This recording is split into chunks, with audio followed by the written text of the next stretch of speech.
Hi guys, Arthur here from Homeowner DIY. In this video, I'm going to install a widespread bathroom faucet.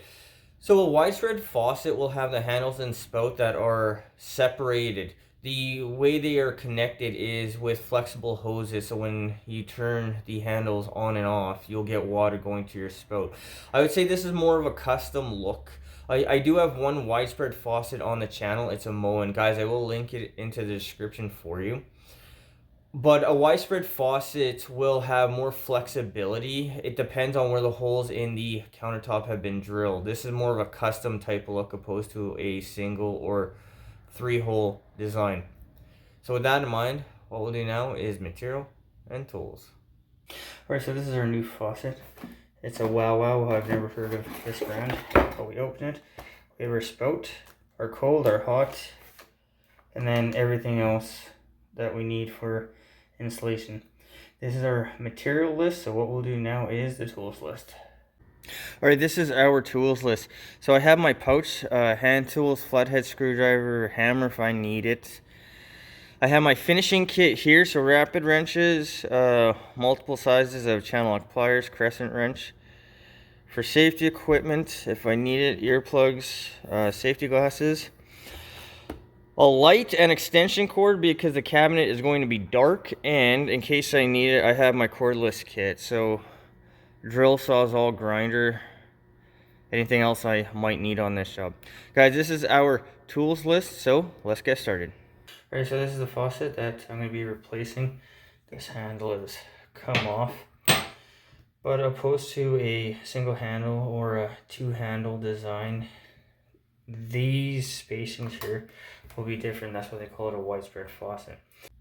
Alright, we have our hot, we have our cold, and then our spout in the middle. This looks like some type of push fit. They just push it here. So the first thing to do is to shut the stops off.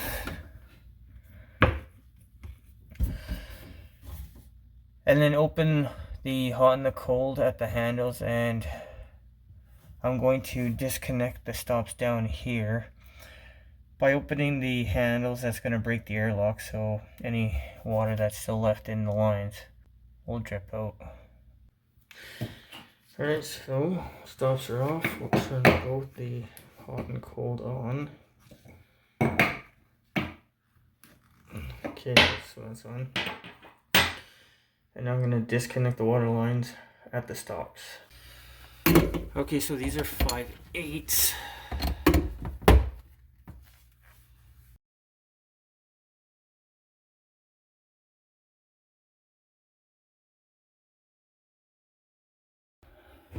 Alright, so to take this thing out.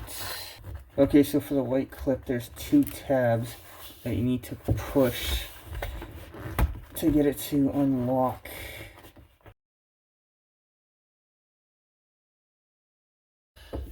Okay, so this nut here and then this nut here needs to be loosened off. Okay, so the crescent wrench isn't working, so make sure you base and wrench.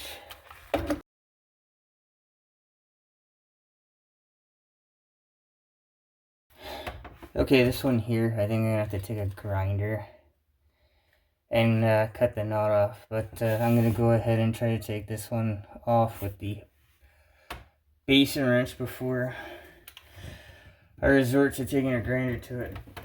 Alright, since this was rusted on, I cut through the nut.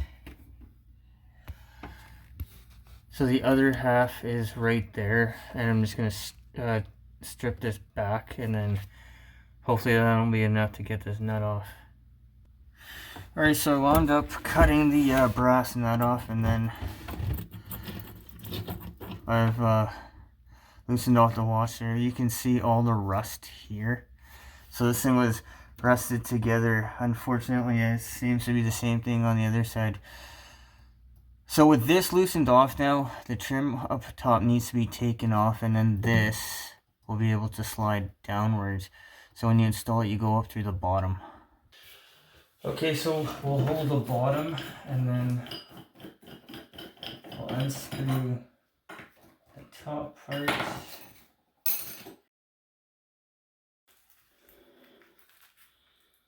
So this is the top ring. This is all rusty, crusty. Oh god, it's terrible. One side down, one side to go.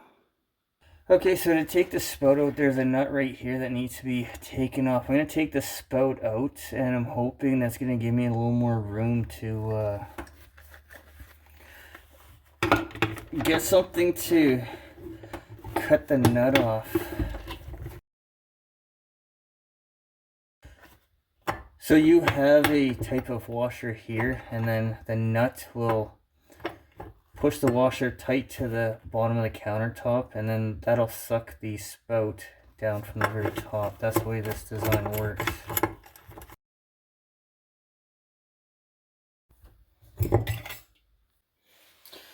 Okay, after that nightmare, now this can all get cleaned away.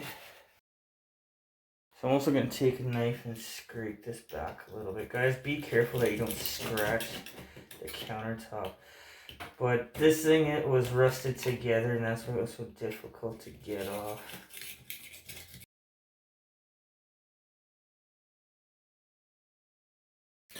Alright, so the first thing we're going to do is start on our spout. So there is a nut, a metal washer, and then a rubber gasket.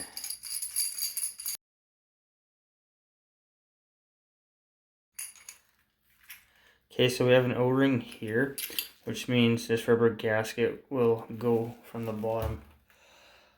So we'll put the spout in.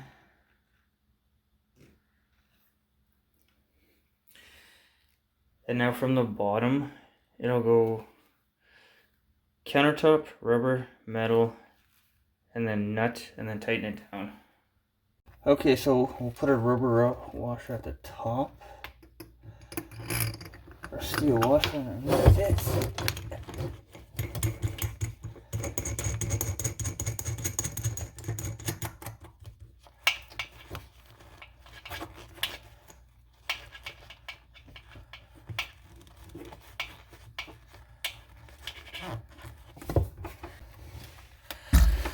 So I'm going to use my 10-inch crescent wrench to tighten up the nut.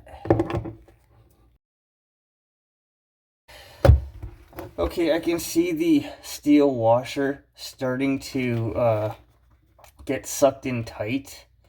So I'm going to go off of that, and now we're going to check how tight the spout is. Okay, the spout swivels, but the base here is tight, so that is fine. Alright, so this is our cold. So when you're looking at it, so you're looking at it from this direction, that would be open, this would be closed. You always turn the handle towards yourself. So once again, we have an O-ring up here, we have a rubber washer, a metal washer, and then we have a slightly different design with these nuts.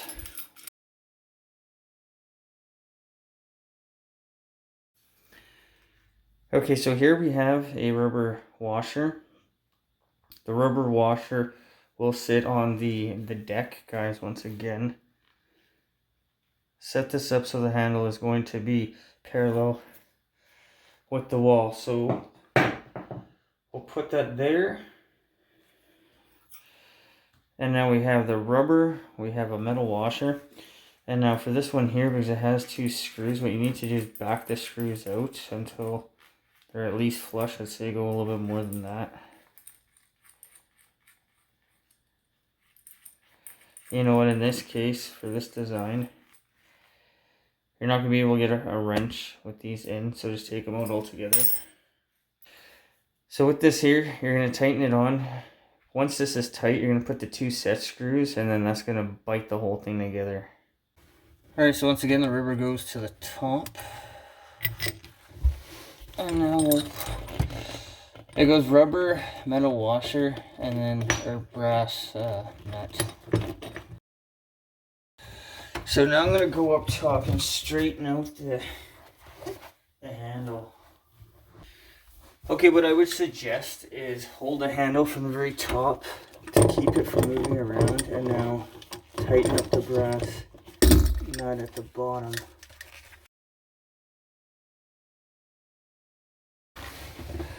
Okay, so with that tightened on, what I'm going to do is put in the 2 screws to lock everything together.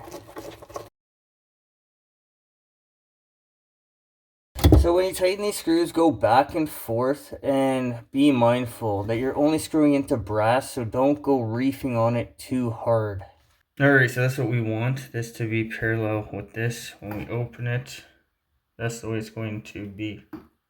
So guys, once again, remember, you always want to turn the handle towards you to open, and then it should be parallel with the wall to close. If your handle's like this, then you've done it backwards. Alright, so when you tighten on your handle, because we're tightening the nut this way, if you leave it offset a little bit like this, as you tighten it, it's going to want to pull this down. If you go a little bit too far over, you can gently tamp the handle so it's going to be parallel with the wall here. Okay, so we'll do our supply lines. So it go in hand tight.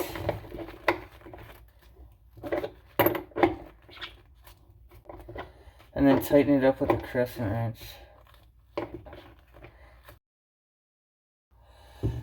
And now I'll do the same thing for the hot. Alright, so this is our flexible lines. So this here, you're just going to push once it's on, and then it'll clamp onto the end, and the same thing with these 2 down here. So it makes no difference which way that you put the silk part on, because it turns every which way.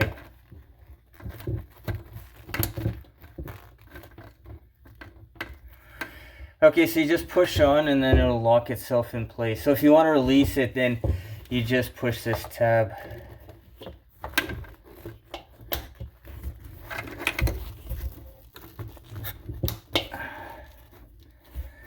Okay, so these nuts for the supply lines to the stops are once again 5/8, so that is typical. And guys, one other thing is, because I had to cut the nuts, turn both valves on just for a moment, just to get any debris that fell down the valve.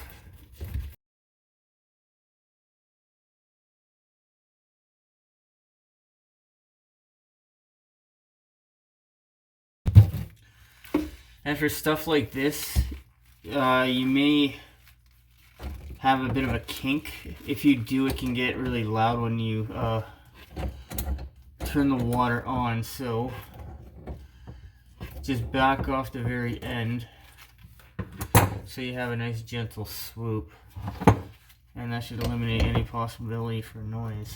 Okay. Alright, so turn both the hot and the cold on. Alright, so the stops are on. Make sure that you take off the aerator. And then we'll turn on the faucet.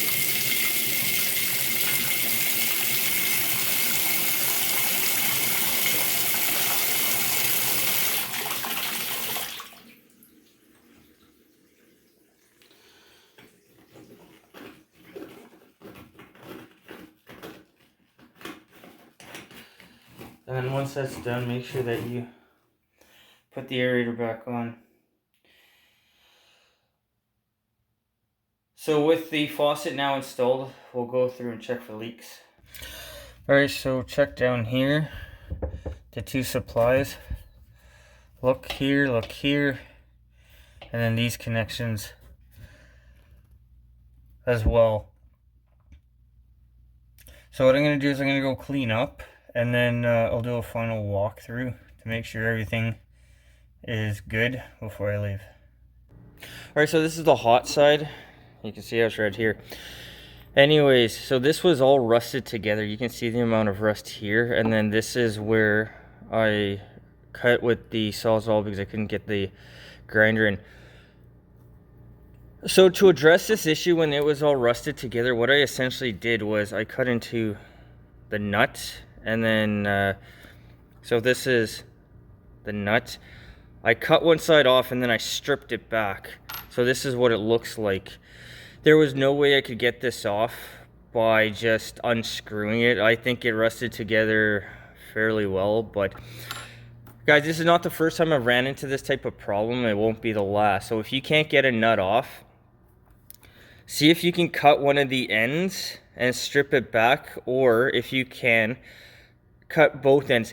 Just be mindful, if you're reusing the item that you're cutting this off, then you have to be so incredibly careful, because these threads here are mangled, but this thing is garbage anyway. So don't go too crazy with it. You have to be very intricate with what you do, and you can see, like up here, there are no threads left. So this faucet is, I'd say, at least 10 years old, and at least I was prepared to be able to address this problem. Alright, so that concludes this project. So this faucet was basically rusted together to the countertop. Now everything here is brass, and brass has no iron in it, and somehow it still managed to rust itself together. But this is a fact of life. I'm glad that I grabbed my cordless kit, because I wouldn't have been able to do this without my cordless kit. So this is actually the second widespread faucet on the channel, and both times I had issues getting the old faucet off. This one was a lot worse than the first one, but everything worked out in the end. The time on this job, the time was about 2 hours. It took me well over an hour to get the hot and cold off. After that, it was smooth sailing. The install of the new faucet was straightforward. I didn't run into any issues. The cost of this job. So the faucet, I checked, this was homeowner supplied, but the cost of the faucet was about $100. Like I said, I've never heard this brand before, so I would be hesitant to install something like this, but the customer supplied it, so they can have whatever they want. Guys, I hope you enjoyed the video. I hope you learned something. I hope something here is going to help you on your project when you need to go ahead and do that. Guys, till next time, please hit the like button, subscribe, and I'll see you on the next project.